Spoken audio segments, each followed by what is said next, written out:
Radhika recording studio Saharsa. हमारा में ये हम की अब रहलै के कमी ये न की बोलै छही कहन गे मामी गे मामी ना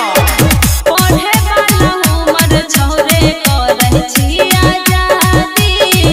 अभी कहै छी हमर कर देना शादी मम्मी के कुर्सी टेबुल सोफा से टले बैगे हां से टले बैगे हमें करबै शादी दहेज में बुलेट टले बैगे हमें करबै शादी दहेज में बुलेट टले बैगे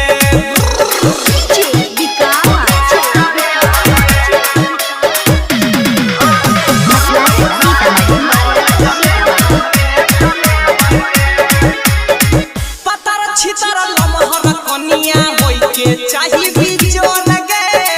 संगे ओकर सिस्टर सब होय के चाही लोग गे मम्मी हां बुझहि नै फिर सखिया माने हमर बात रे तोरे विश्वास तोहरो सजहतौ बारात रे श्रवण किशोरवा दुनो ले साली से टलै बौगे हां से टलै बौगे हमें करबौ शादी दहेज में बुलेट टले बौगे